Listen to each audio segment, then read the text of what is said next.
에티오피아 중부 고산지대. 하루 12km를 걸어도 마실 물이 없고 밤이면 아이들이 맹수와 굶주림에 잠들던 마을이 있었습니다. 이 마을 사람들은 희망을 믿지 않았습니다. 누구도 약속을 지키지 않았고 외국 원조는 늘 사진만 찍고 사라졌기 때문입니다. 그리고 어느 날 이 마을에서 태어나고 이 마을을 떠났던 그녀는 몇 년 만에 삽 하나 들고 다시 나타났습니다. 사람들은 속삭였습니다. 또 뭔가를 속이러 왔겠지. 우릴 위해 돌아온 사람은 없었잖아. 하지만 그녀는 아무 말도 하지 않았습니다. 다만 맨손으로 땅을 파기 시작했습니다. 90일 뒤 그 마을에선 땅속에서 물이 솟았고 여성들이 돈을 벌기 시작했으며 아이들이 처음으로 학교에 가게 됐습니다. 그 변화는 우간다로, 캄보디아로, 르완다로 퍼져나갔고 지금 전 세계 80개국에서 한국의 한마을 정신이 살아 움직이고 있습니다. 도대체 무슨 일이 벌어진 걸까요? 지금부터 당신이 절대 몰랐던 한국 새마을 운동의 진짜 기적을 공개합니다. 그 전에 대한민국을 자랑스럽게 생각하신다면 좋아요와 구독 한 번씩 부탁드립니다.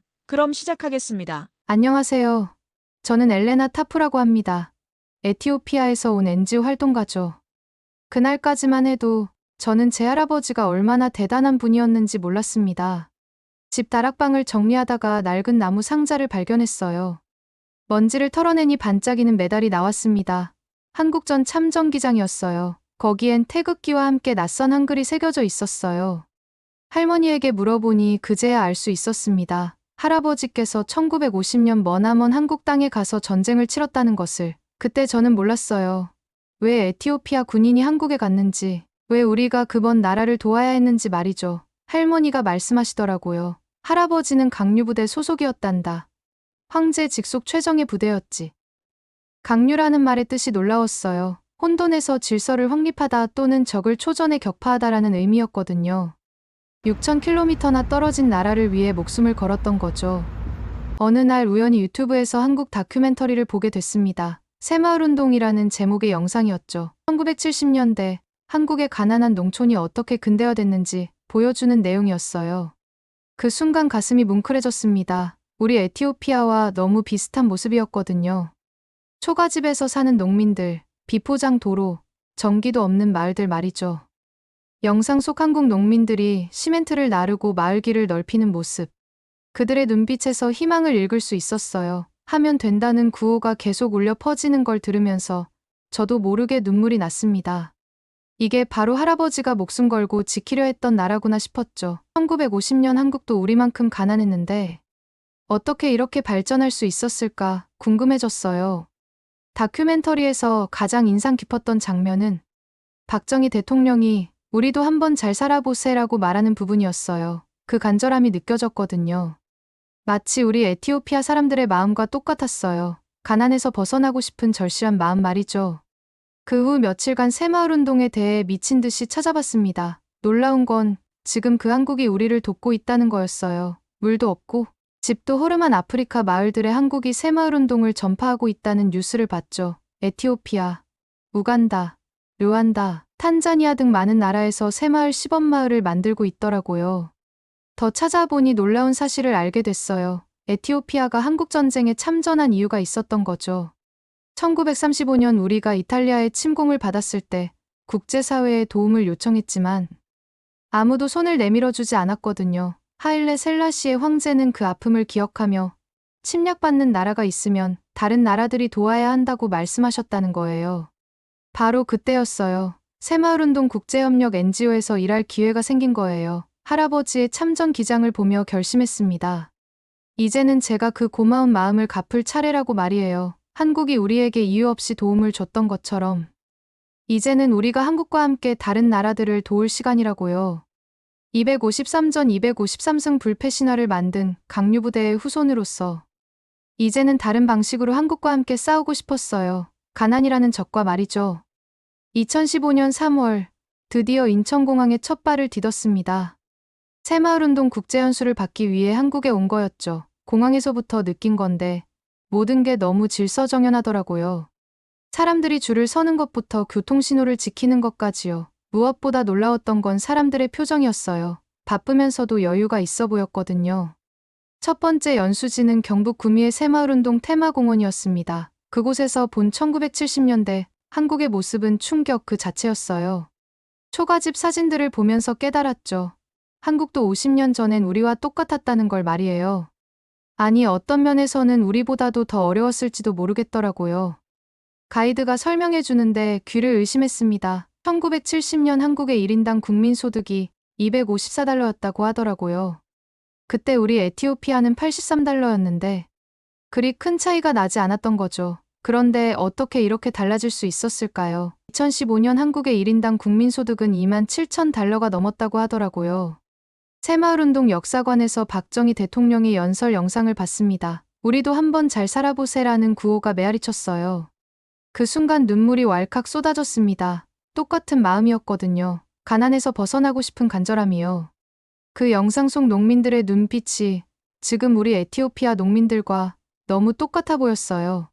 정문자 강사님이 제 옆에서 조용히 말씀해 주셨어요. 한국도 그때는 우리가 그랬어요. 하지만 포기하지 않았죠. 그 말이 제 가슴을 관통했습니다. 아, 이래서 새마을운동이 성공했구나 싶었어요. 중요한 건 돈이나 기술이 아니라 마음가짐이었던 거죠. 연수 둘째 날에는 유네스코 세계기록유산에 등재된 새마을운동 기록물들을 직접 볼 수 있었어요. 2013년에 등재됐다고 하더라고요. 전 세계가 인정한 빈곤 퇴치의 교과서였던 거죠. 마을 주민들이 직접 쓴 편지들, 사업 계획서들, 성과 보고서들이 가득했어요. 특히 여성들이 쓴 편지가 인상적이었습니다. 처음으로 남편과 똑같이 의견을 말할 수 있게 됐다는 내용이었거든요.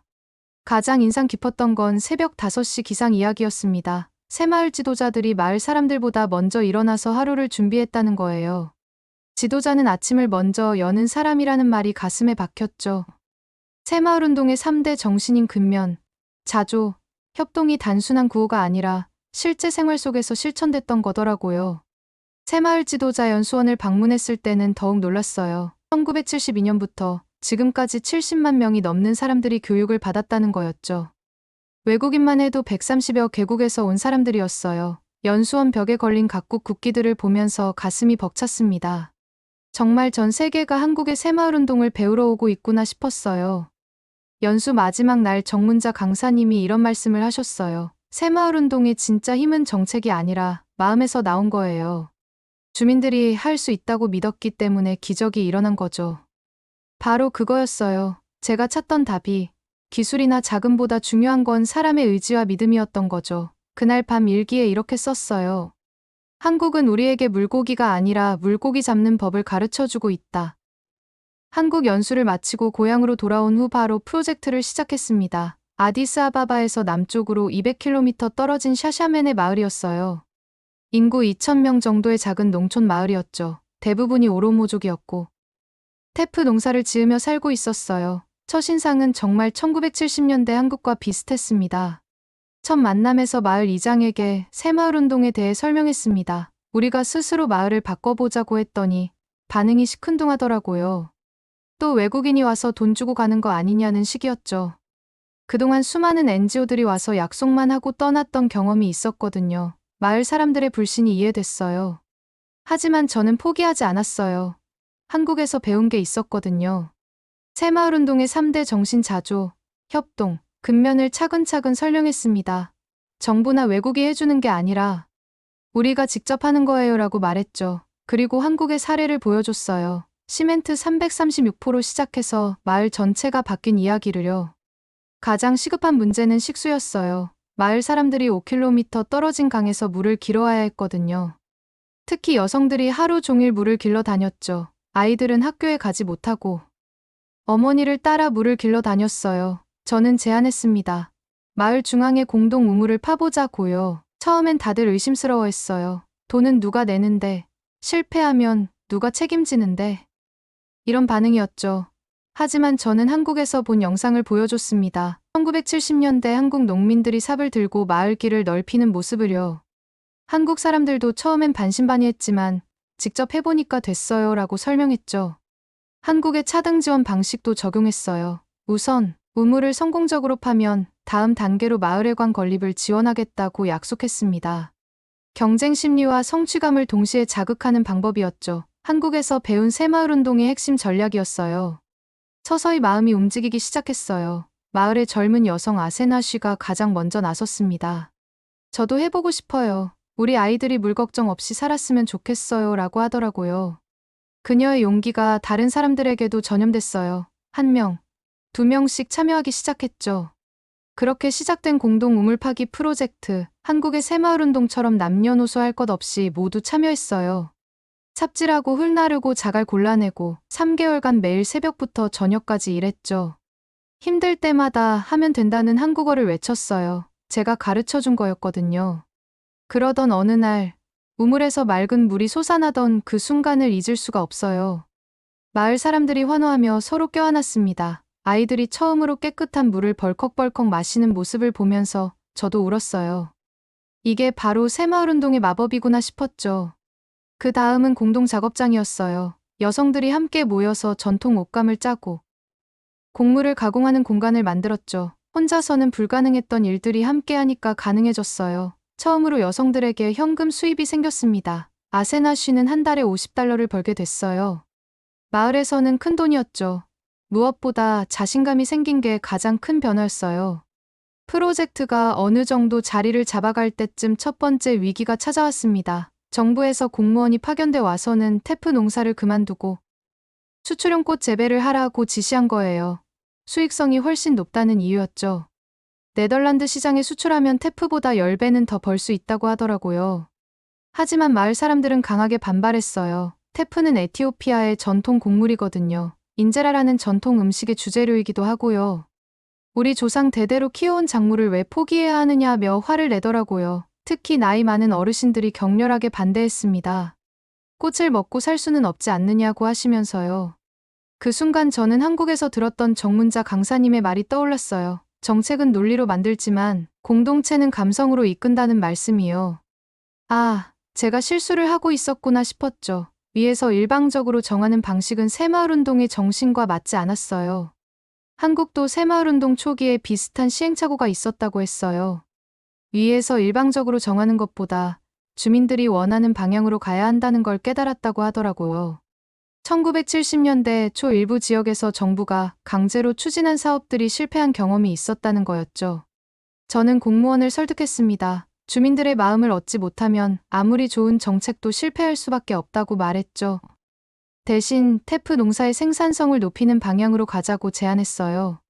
새로운 품종 도입이나 재배 기술 개선으로도 충분히 소득을 늘릴 수 있다고 설명했습니다. 마을 주민들과 다시 회의를 열었습니다. 여러분이 원하는 게 뭔지 먼저 들어보겠습니다라고 했죠. 그때서야 진짜 이야기들이 나오기 시작했어요. 테프 농사를 더 잘 짓고 싶다는 것, 가축을 기르고 싶다는 것들 말이에요. 무엇보다 조상들의 방식을 존중하면서도 발전하고 싶다는 마음이 컸어요. 아세나 씨가 이런 말을 했어요. 저희는 조상님들이 해오던 방식을 존중하면서도 더 나아지고 싶어요. 완전히 새로운 걸 하라고 하면 무섭거든요. 정말 솔직한 마음이었죠. 변화를 원하지만 자신들의 정체성은 잃고 싶지 않다는 거였어요. 그렇게 방향을 수정했습니다. 테프 농사에 새로운 기술을 도입하고 가축, 사육도 함께하는 복합 농업으로 바꾼 거예요. 한국의 새마을운동도 주민들의 생각을 존중하면서 발전해왔다는 걸 배웠거든요. 일방적인 근대화가 아니라 전통과 현대의 조화였던 거죠. 새로운 테프 품종을 도입하고 파종 시기를 조정했어요.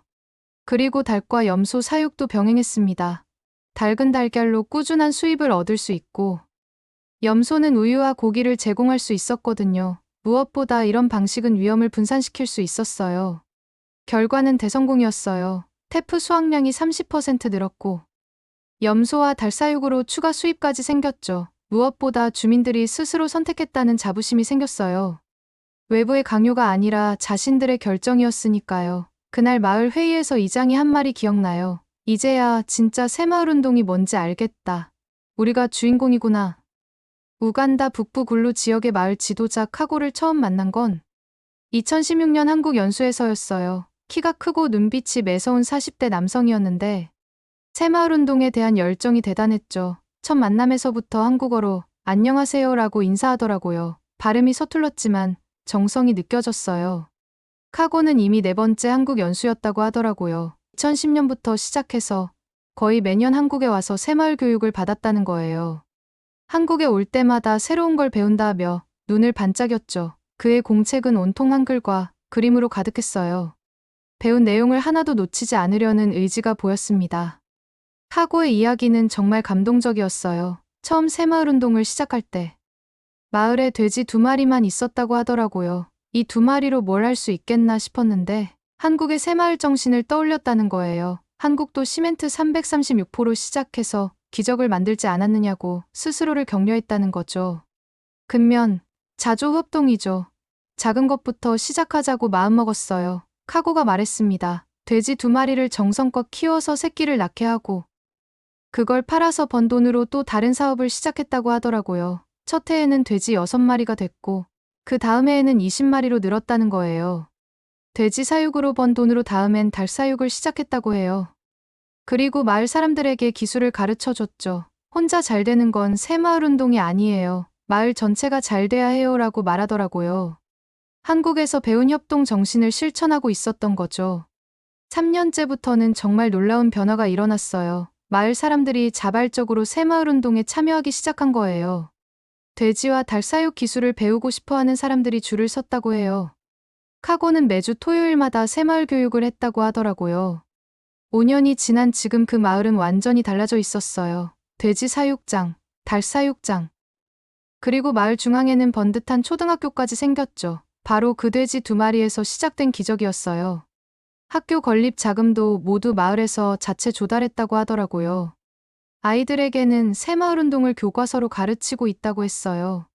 한국어로 새마을이라고 쓰는 법부터 가르친다더라고요. 아이 하나가 저에게 다가와서 물어봤어요. 한국도 옛날엔 우리보다 못 살았다고요. 정말 똑똑한 질문이었어요. 그래. 한국도 50년 전엔 너희들보다 가난했어. 하지만 포기하지 않고 열심히 일해서 지금처럼 잘 살게 됐단다라고 대답해줬죠. 그 아이가 다시 물었어요. 그럼 우리도 한국처럼 될 수 있어요? 물론이지. 카고 아저씨처럼 열심히 하면 못할 게 없어라고 답해줬어요. 카고는 이제 우간다 정부의 새마을운동 자문위원이 됐어요. 다른 마을에도 새마을 정신을 전파하는 일을 하고 있죠. 2마리 돼지가 200명의 미래를 만들었다는 게 카고의 좌우명이에요. 정말 새마을운동의 핵심을 한 문장으로 표현한 거죠.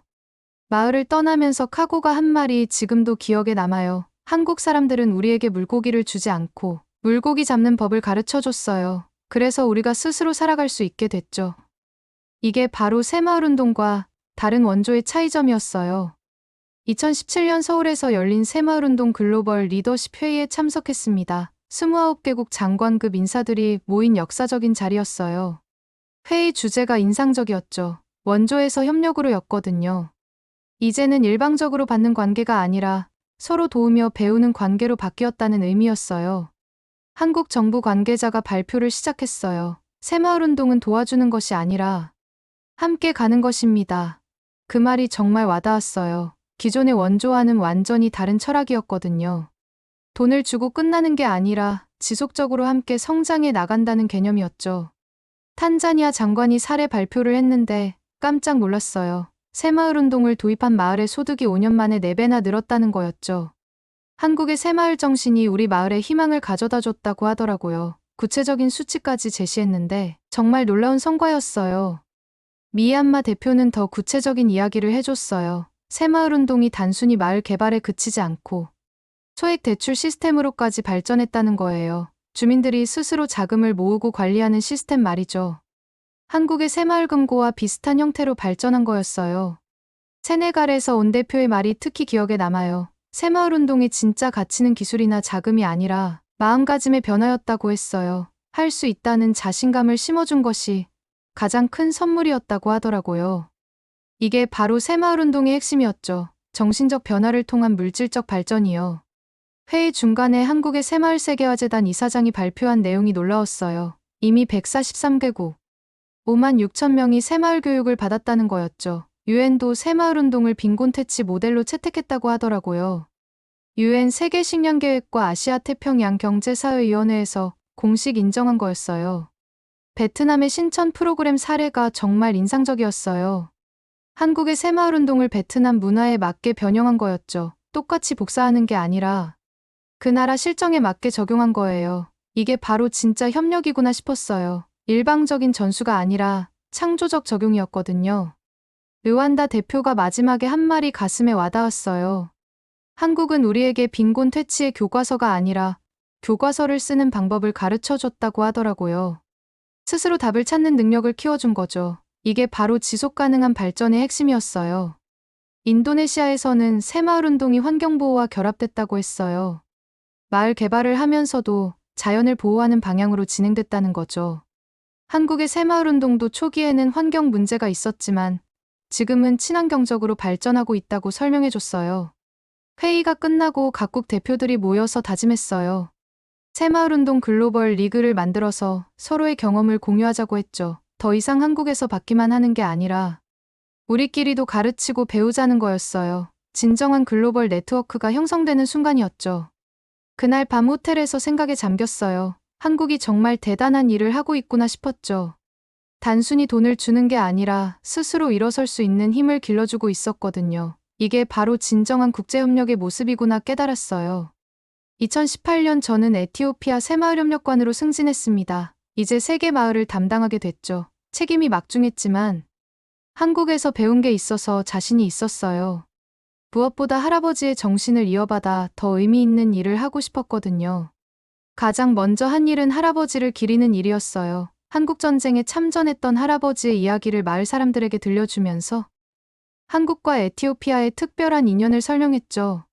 1950년 6,037명의 에티오피아 군인이 한국을 위해 싸웠고 123명이 전사했다는 사실을 알려줬어요.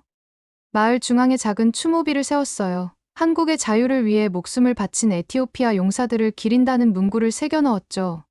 한국어로도 함께 새겨서 나중에 한국 사람들이 와도 읽을 수 있게 했어요. 아마라와 오로모어, 그리고 한국어까지 세 개 언어로 새겼습니다. 추모비 제막식 날이 잊을 수가 없어요. 마을 사람들이 모두 모여서 할아버지 세대의 희생을 기억했죠. 아이들은 태극기를 들고 에티오피아 국가와 한국 국가를 함께 불렀어요. 한국 대사관에서도 참석해 주셔서 더욱 의미 있었습니다. 새마을 프로젝트는 더욱 체계적으로 진행됐어요. 세 개 마을이 함께 연합해서 더 큰 사업을 추진했죠. 공동 저수지를 만들고 농산물 가공 공장도 지었어요. 각 마을이 가진 장점을 살려서 특화 작물을 기르고 함께 가공해서 판매하는 시스템을 만들었습니다. 가장 보람 있었던 건 여성들의 변화였어요. 전통적으로 에티오피아 여성들은 집안일만 했는데 새마을 운동을 통해서 경제활동에 적극 참여하게 됐거든요. 아세나 씨는 이제 마을 부녀회장이 됐어요. 저도 할아버지들처럼 용감해졌어요 라고 말하더라고요. 한국에서 온 새마을 전문가들과 함께 일할 기회도 많아졌어요. 그들이 항상 강조하는 게 있었어요. 여러분이 주인공이에요. 우리는 도우미일 뿐이죠 라는 말이었어요. 이게 바로 새마을 운동이 다른 원조와 구별되는 점이었죠. 수혜자가 아니라 주체로 만들어주는 거요. 2019년에는 정말 뜻깊은 일이 있었어요. 한국전쟁 참전용사 후손들을 한국에 초대하는 프로그램이 생긴 거예요.